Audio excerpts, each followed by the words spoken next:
Disclaimer: prediksi yang disampaikan dalam video ini hanya perkiraan dan tidak bersifat mutlak.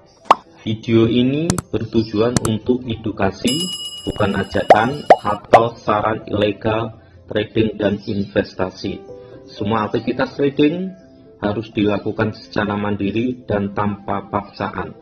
Semua risiko harus diketahui dan diterima. Segala sesuatu yang Anda lakukan untuk trading selalu gunakan analisa sendiri. Ketemu lagi dengan saya. Gimana kabarnya teman-teman semuanya? Semoga selalu happy dan suasananya sekarang sangat ceria ya. Jika kalian baru menemukan channel ini, silakan subscribe dan bunyikan tanda lonceng untuk mendapatkan update terbaru video dari kami. Informasi yang kita sampaikan sangat gratis dan manfaatnya sangat luar biasa sekali ya, terutama dalam dunia kripto ya, dan informasi penting lainnya ya. Hari ini hari Jumat ya. Kondisi market itu masih merah ya, apalagi mendekati weekend. Terus kemarin itu ada efek daripada kebijakan The Fed dan CSC ya dari Amerika ya. Kondisi BTC hari ini harganya sekitar 548 juta ya, mengalami penurunan dalam 24 jam sekitar 3,57% ya. Anda lihat kondisi market ini rata-rata mengalami penurunan ya, merah ya. Sedangkan yang posisinya hijau yaitu selo ya. Terus DAX ini masih hijau tapi kecil sekali ya, tapi rata-rata merah. Hebar ini juga 7% ya, warnanya hijau ya. Terus EMG, jadi bisa dikatakan terus T-Full ya. Kalau tadi kita amati sejak pagi tadi, T-Full itu memang berlawanan dengan arusnya BTC ya. Dia mengalami kenaikan ya. Sekarang ini kenaikannya hampir 14,72% ya. Seperti kemarin ya, fenomena ya. Tapi nggak terlalu tinggi ya. Mentok-mentok dia sekitar 800 mendekati 9 ribuan ya untuk T-Full-nya ya. Theta mengekor ya. Tapi secara keseluruhan memang sama ini ya, sama CDC ya. Ini juga mengalami kenaikan ya, 22,34% ya. Tapi secara keseluruhan market itu merah ya. Efek dari kebijakan The Fed sama CSC ya. Tapi di sini ada kabar sangat bagus sekali ya. Mungkin teman-teman sudah ada yang tahu atau mungkin belum tahu atau mungkin kurang paham ya. Karena pemerintah kita itu sudah memberikan ketegasan dalam soal kripto gitu ya. Jadi Anda yang terjun ke dunia kripto, jual beli kripto, itu undang-undangnya sudah sangat jelas sekali ya. Jadi Anda tidak perlu takut ya. Kalau di kemungkinan di Cina atau di mana itu kan undang-undangnya masih simpang siur, nggak jelas ya. Jadi berita-beritanya selalu miring ke negatif ya, kripto itu dilarang dan sebagainya. Kalau di Indonesia itu kripto nggak dilarang sama sekali ya.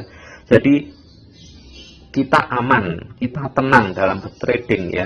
Jadi kalau Anda ada informasi-informasi yang mengatakan Indonesia itu melarang kripto dan sebagainya, jangan percaya ya. Kita coba akan lihat berita ya.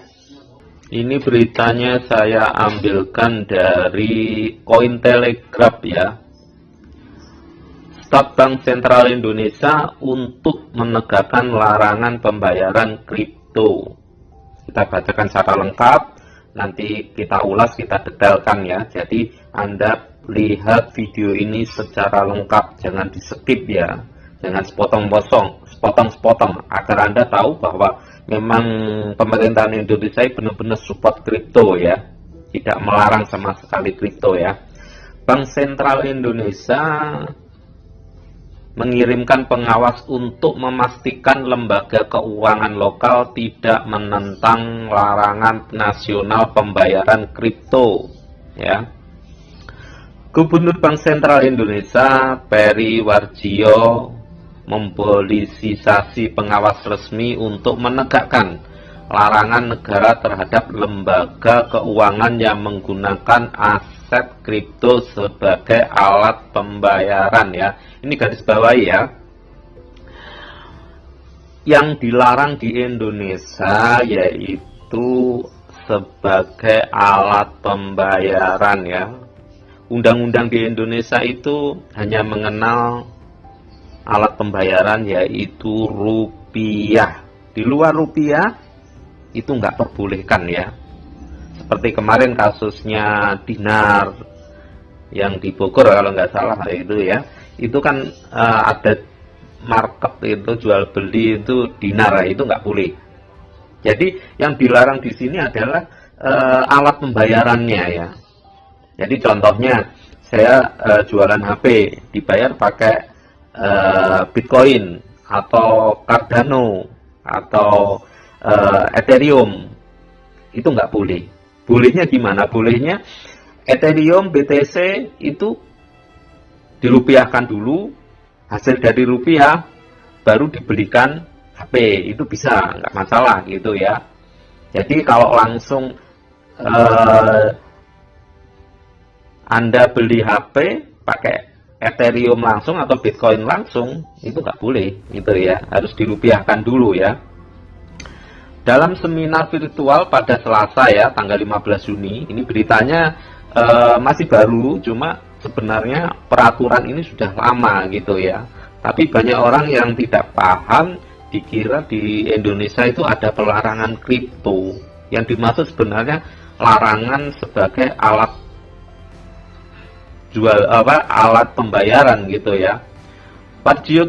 Warjio kembali menegaskan bahwa perusahaan keuangan lokal dan pembayaran yang diberikan dilarang memfasilitasi penggunaan cryptocurrency untuk menyelesaikan pembayaran atau sebagai instrumen yang digunakan dalam layanan keuangan lainnya ya.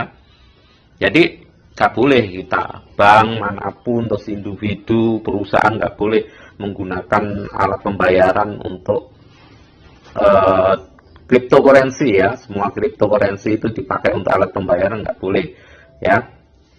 Gubernur Bank Sentral menekankan bahwa aset kripto bukan alat pembayaran yang sah berdasarkan konstitusi. Undang-Undang Bank Indonesia dan Undang-Undang Mata Uang mencatat bahwa pengawas lapangan akan dikirim untuk memastikan bahwa lembaga keuangan lokal memenuhi kebijakan tersebut. Bank Indonesia melarang lembaga keuangan menggunakan kripto untuk pembayaran pada akhir 2017. Jadi kepastian tentang kripto itu di akhir tahun 2017 ya, kemarin ya, sudah cukup lama. Dengan Bank Sentral menghentikan proses pembayaran menggunakan kripto untuk menyelesaikan transaksi tahun sebelumnya. Terlepas dari larangan Bank Sentral untuk pembayaran kripto dan peringatan awal di tahun 2018 terhadap mata uang virtual ya, Badan Pengatur Perdagangan Berjangka Komoditas Indonesia mengeluarkan peraturan pada Februari 2019 yang melegitimasi cryptocurrency sebagai komoditas spekulatif dan membuka jalan bagi derivatif cryptocurrency untuk diperdagangkan di bursa saham lokal. Ini artinya apa? Di tahun 2019, tepatnya di bulan Februari, Indonesia itu melegalkan cryptocurrency termasuk Bitcoin, terus Cardano, alternatif koin lainnya yang berhubungan dengan kripto ya, sebagai alat komoditas. Alat komoditas gimana sih? Alat komoditas itu barang, dianggap sebuah barang yang bisa diperjualbelikan. Jadi kripto itu bukan uang, tapi bentuknya barang, ya. Jadi bisa diperdagangkan, ya. Ya. Jadi kalau ada orang-orang yang menebarkan berita-berita negatif bahwa Indonesia itu melarang cryptocurrency, melarang Bitcoin dan sebagainya, itu tidak betul, ya. Ini sudah ada undang-undangnya, ya, sudah dilegalkan. Jadi Bitcoin dan CS-nya itu sudah dilegalkan di bulan Februari tahun 2019. Ini ada istilahnya orang itu benar-benar legal gitu ya, sebagai komoditas, bukan sebagai mata uang. Jadi anda sekalian tidak perlu takut untuk memperdagangkan Bitcoin dan alternatif koin lainnya. Nah, jadi nggak perlu takut kalau ada berita-berita yang menghebohkan, yang membuat kita itu takut terus akhirnya menjual di harga murah, cut loss. Itu jangan, diperbolehkan. Intinya adalah sebagai komoditas, sebagai barang yang bisa diperjualbelikan seperti emas, seperti saham dan sebagainya, tapi bukan alat pembayaran. Jadi Anda tidak perlu takut, ya. Pedoman tersebut memberikan kerangka hukum untuk perdagangan aset kripto sebagai komoditas yang dapat menjadi subjek kontrak, berjangka, dan kontrak derivatif lainnya yang diperdagangkan di pasar saham. Bisa dikatakan cryptocurrency atau BTC, Cardano dan sebagainya itu hanya sebagai komoditas, ya. Ya seperti saham, dianggap seperti saham. Kalau saham kan nggak bisa kan dipakai alat pembayaran, ya sama seperti itu, ya. Peringatan Warjio yang menekankan larangan itu datang hanya beberapa minggu setelah ia mengumumkan Bank Indonesia sedang mengerjakan mata uang digital Bank Sentral (CBDC). Ya, ini kabar bagusnya juga, ya. Indonesia juga mulai ikut-ikutan dengan Cina, ya. Dia mulai buat mata uang digital, ya, rupiahnya digital. Kalau sekarang rupiahnya kan bentuk fisik, ya, flat, ya. Sekarang ini ada dia mau fokus ke kripto, ya, bentuknya kripto, ya, seperti Cardano dan sebagainya. Tapi stabil coin, ya, artinya nggak bisa naik terlalu tinggi atau turun terlalu rendah, itu nggak bisa, ya. Jadi stagnan, ya. Stabil coin namanya, ya. CBDC diumumkan pada 20 Mei ya kemarin, ya. Dengan Bank Indonesia mencatat penggunaan pembayaran digital telah meningkat hingga 60,3% dari tahun ke tahun pada April. Dengan total nilai penyelesaian naik 46% menjadi 2,74 miliar. Pada 30 Mei, Bank Sentral memberikan rincian lebih lanjut tentang CBDC melalui Instagram, menyatakan bahwa uang digital yang didukung negara sejalan dengan kebijakan inisiatif digitalisasi dan memajukan tujuan moneter secara keseluruhan. Menurut Bank for International Settlement, bank sentral yang mewakili 20% populasi dunia diperkirakan akan meluncurkan CBDC dalam 3 tahun ke depan, ya. Nah, ini beritanya ada dua ini, ya. Pertama, bahwa pemerintah Indonesia tidak melarang kripto dan alternatif kripto lainnya, ya, sepanjang tidak dibuat alat pembayaran, karena Indonesia hanya mengakui alat pembayarannya berupa rupiah.